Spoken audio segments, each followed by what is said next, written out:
नमस्कार दोस्तों, आज हम इस वीडियो में कोलेस्ट्रॉल से संबंधित चर्चा करेंगे। कोलेस्ट्रॉल यानी कि हमारी बॉडी में कोलेस्ट्रॉल क्या है। कोलेस्ट्रॉल हमारी बॉडी में दो तरह का होता है, एक गुड कोलेस्ट्रॉल, एक बैड कोलेस्ट्रॉल। गुड कोलेस्ट्रॉल जो है वो एचडीएल कोलेस्ट्रॉल होता है और बैड कोलेस्ट्रॉल यानी कि एलडीएल कोलेस्ट्रॉल।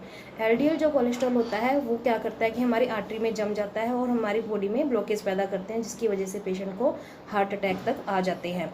और गुड कोलेस्ट्रॉल जो होता है वो प्रोटेक्टिव कोलेस्ट्रॉल होता है हमारी बॉडी का, जो हमारे हार्ट को बचा के रखता है और एलडीएल लेवल को भी मेंटेन रखता है, उसको भी बढ़ने नहीं देता हमारी बॉडी में। अब जो ये कोलेस्ट्रॉल है, इनको जो है हम कैसे अपनी बॉडी में से कम कर सकते हैं, क्या क्या चीज़ें हम घर में रह के अपनाएं कि कोलेस्ट्रॉल को हम अपनी बॉडी में से कम कर सकें। उसके लिए सबसे पहले तो है कि हमें लौकी का जूस पीना चाहिए और उसके साथ ही हमें अर्जुन की छाल और दालचीनी जो होती है उसका टुकड़ा जो है पानी में उबाल कर हमें डेली पीना चाहिए, जो कि कोलेस्ट्रॉल लेवल को हमारी बॉडी में कम करता है। इसके साथ ही पेशेंट को जो ग्रीन टी होती है वो भी हमारी एलडीएल यानी कि बैड कोलेस्ट्रॉल को कम करने में सहायता करती है और एचडीएल कोलेस्ट्रॉल जो गुड कोलेस्ट्रॉल होता है उसको बढ़ाने में मदद करती है। अब 2 से 3 कप डेली ग्रीन टी के पीने चाहिए, जो कि हमारे कोलेस्ट्रॉल लेवल को मेंटेन रखते हैं और गुड कोलेस्ट्रॉल को बनाने में मेंटेन रखने में सहायता करती है। और ऐसे ही गार्लिक यानी कि लहसुन जो है हमारी जो एलडीएल होता है, हमारा बैड कोलेस्ट्रॉल होता है, उसको कम करता है। और जो हमारा अगर हम बीपी का पेशेंट है तो उसको बीपी को भी कंट्रोल करता है और पेशेंट को जो है एचडीएल कोलेस्ट्रॉल को मेंटेन रखता है, गुड कोलेस्ट्रॉल को बढ़ाता है। अब कैसे 1 से 2 कलियाँ पेशेंट को डेली ये लहसुन की खानी चाहिए। खाली पेट पेशेंट को चबा चबा कर ये 1 से 2 कलियाँ डेली वो पेशेंट ले सकते हैं। इसके साथ ही धनिया जो है, धनिया भी पेशेंट को जो है इसके बहुत सारे फ़ायदे हैं जिससे पेशेंट को फ़ायदा मिलता है। धनिये में दिमाग को, बालों को मजबूत करने की शक्ति होती है और ये हमारे बैड कोलेस्ट्रॉल को भी बैड कोलेस्ट्रॉल को ख़त्म करता है और एचडीएल को बढ़ाता है।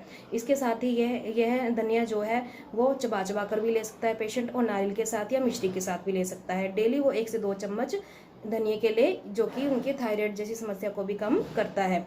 इसके साथ ही इसबगोल की भूसी जो होती है वो भी पेशेंट ले सकता है। इसमें भरपूर मात्रा में फाइबर पाया जाता है, जो कि ब्लड में कोलेस्ट्रॉल को कम करता है और 1 से 2 चम्मच तक पानी के साथ रात को पेशेंट इसबगोल ले सकता है, जो कि हमारे बैड कोलेस्ट्रॉल को कम करता है और गुड कोलेस्ट्रॉल को बढ़ाता है। ऐसे ही मेथी दाना जो हमारे किचन में यूज़ होता है, उस मेथी दाने को रात को भिगो के रखिए और सुबह उसे नाश्ते के बाद या खाली पेट सुबह वो ले सकते हैं। इसमें भरपूर मात्रा में फाइबर होता है, जो कि हमारे कोलेस्ट्रॉल लेवल को मेंटेन रखता है। ऐसे ही आंवला में भी एंटीऑक्सीडेंट प्रॉपर्टीज़ पाई जाती है, जो जैसे हमारे नसों में सख्त हो जाती है हमारी नसें और अकड़न आ जाती है, तो उसको भी कम करने का काम करता है। और हमारे आर्टरीज़ में जो भी कोई डिसऑर्डर्स हो जाता है या कोई उससे संबंधित कोई भी डिसीज़ है, तो आंवला जो है उसको कम करता है। हमें डेली 1 से 2 आंवले मुरब्बे के रूप में या अचार के रूप में लेने चाहिए, जो कि हमारी बॉडी के लिए बहुत अच्छा होता है। इसके साथ ही पेशेंट को कपालभाति आसन करे और ज़्यादा से ज़्यादा वो एक्सरसाइज करे, या फिर इन सब चीज़ों का जो मैंने आपको बताया है, इन सब चीज़ों का प्रयोग करके वो कोलेस्ट्रॉल को बहुत हद तक कम कर सकता है, ख़त्म कर सकता है। और इसके साथ ही पेशेंट ज़्यादा फैट वाली चीज़ें ना खाए और इन सब चीज़ों को नेचुरल तरीके से घर में यूज़ करें, जिससे कोलेस्ट्रॉल कुछ ही दिनों में वो देखेंगे कि हमारी बॉडी में कोलेस्ट्रॉल की मात्रा बहुत कम हो गई है और वो पूरी तरह से स्वस्थ है। मैं उम्मीद करती हूँ कि आपको मेरी ये वीडियो बहुत पसंद आई होगी। आप इसे लाइक करें, शेयर करें और सब्सक्राइब करें। Thank you.